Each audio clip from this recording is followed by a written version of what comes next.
Assalamualaikum, selamat sejahtera. Okay guys, hari ni saya dan kawan-kawan saya akan ketengahkan genre song yang ada di Malaysia. Antara genre song yang saya tahulah dekat Malaysia ni ialah rap, rock, irama Malaysia, balada, nasyid dan lagi satu ialah pop. Okay, keenam-enam tu saya punya kawan akan menerangkan. Saya mengambil salah satunya ialah rap. Okay, awak tahu tak tentang rap? Okay, tak tahu kan? Okay, hari ni saya akan terangkan bab rap. Rap ditubuhkan pada tahun 1970, tetapi telah berkembang luas dan menjadi salah satu gaya hidup yang paling disukai di dunia. Lepas tu, setengah artis di tanah air ke di luar negara ke luar negeri ke kan, ia mengubah lirik tu menjadi salah satu gaya dan kejaya yang paling jutawan lah. Okay, bermula di pantai timur dan dia berkembang di pantai barat. Okey, music rap ialah disertai dengan ketukan dan asikan yang mengasikkan nada daripada gitar dan bass. Ia dijadikan dan dipanggil adalah hip hop pada tahun 1970 di New York City.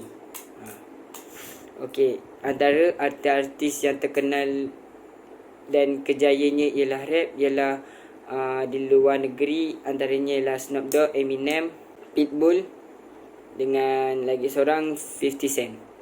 Dan di Malaysia pula dia yang terkenal disebabkan rap antaranya ialah Jofrizo, Sonawan, Ultimate dan lagi satu Aman Ra.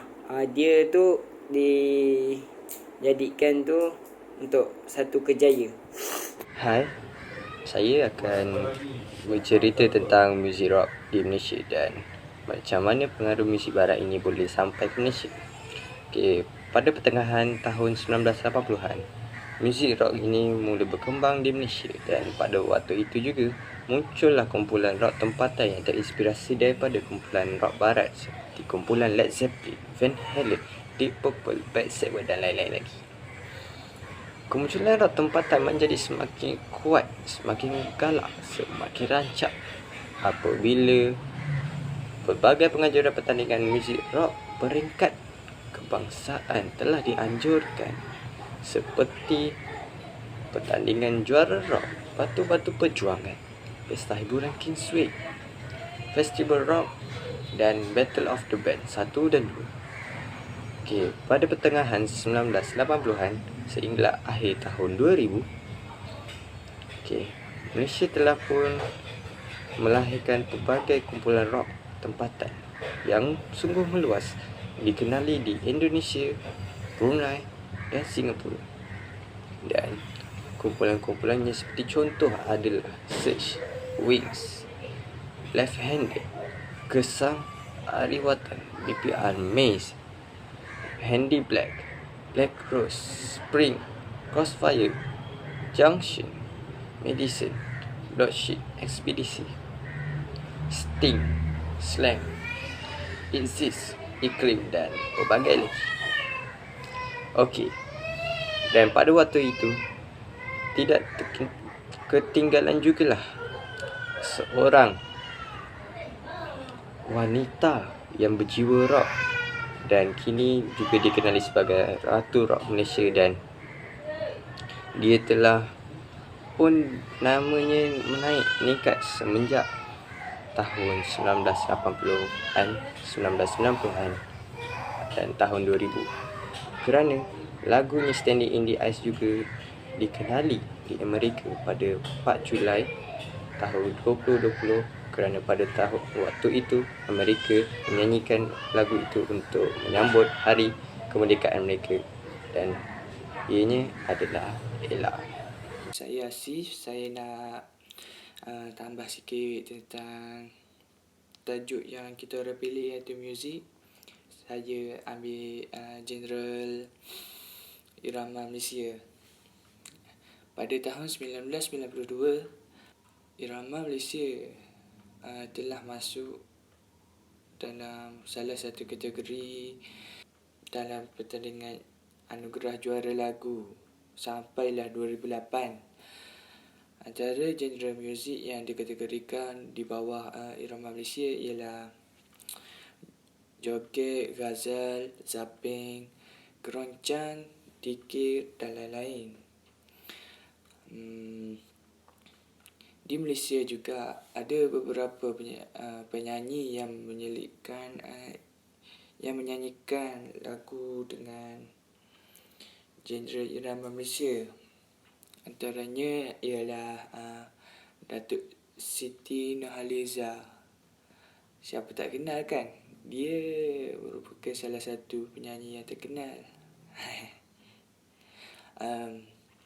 Datuk Siti Nurhaliza ni mempunyai beberapa album yang menyanyikan dengan lagu irama Malaysia. Antaranya ialah Nazam Berkasih, Balkis, dan lain-lain lagi. Selain Datuk Siti Nurhaliza, kita juga ada Datuk M. Nasir yang menyanyikan lagu dengan genre irama Malaysia. Antara lagu yang dinyanyikan oleh Datuk M. Nasir ialah Mustika, Apokalips, Semerah Padi. Selain itu, kita juga ada Andy Lala. Antara lagu yang dinyanyikan oleh dia ialah Berhati Dikebas, Masa Bercinta dan lain-lain lagi. Sekian daripada saya. Thank you. Saya Muhammad Fikri ingin menceritakan tentang genre lagu balada. Balada ni kan, dia berasal dari perkataan blade. Blade.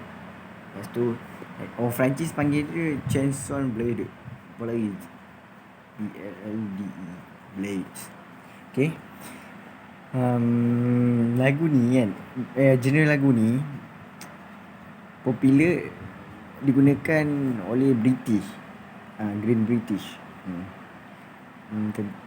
Orang British suka lagu ni sebab tentang puisi kan. Puisi lagu. Lagu dalam puisi. Genre lagu ni popular kan masa abad ke-19. Dia popular kat Eropah kan. Kat Eropah masa tu Amerika, Australia, Afrika. Diorang minat lah tentang genre lagu ni. Tentang puisi cinta-cinta. Tentang masalah diri kan. Macam perasaan diri kan. Masalah diceritakan. Kalau kat Malaysia ni, balada ni popular masa AJL 1992. Masa tu Siti Nurhaliza. Balad yang saya tahu Siti Nurhaliza lah. Saya minat kan. Ajai kan, komposer dia Ajai lah. Ajai, Awi. Lagu-lagu macam tu lah balada ni. Tapi balada ni dia sekarang dah kurang sikit lah. Zaman dulu ramai yang pakai. Sekarang ni K-pop, rock. Sekarang dah tak banyak. Itu sajalah saya mau cakap. Saya Amin Muzaffar bin Nur Azmi Azali akan menceritakan tentang industri muzik nasyid yang diperkenalkan di seluruh dunia. Saya akan mulakan. Nasyid merupakan nyanyian yang biasanya bercorak keagamaan dalam agama Islam dan mengandungi kata-kata nasihat, kisah para nabi, pujian kepada para nabi, pujian kepada pahlawan Islam, memuji Allah dan seumpamanya. Mengikut tradisi, nasyid dinyanyikan secara a cappella, iaitu nyanyian mengikut mengikut cara hanya dengan iringan daf, iaitu daf bermaksud kompang dalam masyarakat Melayu. Lagat muzik ini digunakan oleh kebanyakan ilmuwan Islam kerana mereka mentafsirkan bahawa ajaran Islam adalah melarang menggunakan instrumen alatan muzik kecuali untuk setengah alatan muzik asas yang lain. Kebanyakan masyarakat pula mengagumi ketulinan dan kesederhanaan dalam muzik.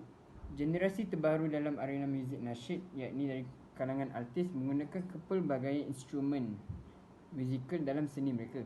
Hal ini telah menimbulkan pelbagai kontroversi di kalangan komuniti Islam kerana kebanyakan dari pihak ilmuwan Islam berpendapat pilihan ini adalah suatu kewujudan yang karut atau bid'ah, orang Islam panggil, ke atas muzik dalam Islam. Nasyid moden juga melangkaui kumpulan aliran utama muzik nasyid seperti kumpulan Landish, Aman, artis nasyid solo seperti Dawood Wansby Ali, Mahir Zain, Sami Yusof dan sebagainya. Peningkatan penjualan bahan hiburan berdasarkan produk nasyid adalah dilihat lebih didorong oleh para penerbit profesional yang dapat menghasilkan media hiburan nasyid dalam bentuk klip video dan track lagu. Sebagai contoh, Madinatun Nabi oleh Asyik Al-Rasul. Pada awalnya, nasyid membawakan alunan bercorak padang pasir, tetapi kini kumpulan nasyid semasa telah membawa pelbagai rentak bercorak lagu untuk para pendengar. Pembaruan ini menjadikan lagu nasyid lebih menarik dan lebih berdaya saing dalam bidang seni. Selalunya, nasyid lebih gemar didendangkan dengan alatan muzik tanpa tali. Mengikut beberapa pendapat ulama fiqh, iaitu orang yang kuat agama Islam, memainkan alunan nyanyian nasyid dengan alat muzik tali seperti gitar dan piano adalah dibenarkan. Kesimpulan daripada penjelasan saya sebentar tadi, nasyid memberikan aura positif kepada seseorang yang mendengarnya. Selain itu, untuk menarik diri mereka kepada agama Islam dan mempelajari tentang kehidupan agama Islam. Itu sahaja daripada saya. Nak cerita tentang pasal genre lagu pop di Malaysia. Genre lagu pop di Malaysia ni dia tercetus pada zaman 1930-an, iaitu dekat India. Dekat India ada penempatan bangsawan Parsi. Bangsawan Parsi tu dia buat macam penghibur, dia dipanggil macam band penghibur tu. Band penghibur tu buat lakonan, muzik semua. So ramai pemuzik tu orang Malaysia, orang Indonesia, dia orang Filipina. So tercetus orang yang Malaysia tu cetuskan lagu pop di Malaysia. So antara lagu pop yang terhangat di Malaysia ni kita tahu pada zaman 1960, iaitu Allahyarham Tan Sri P. Ramlee. Lagu dia top adalah lagu Aziza dengan lagu Dendam Perantau, lagu raya tu, dengan lagu Di Mana Akan Ku Cari Ganti.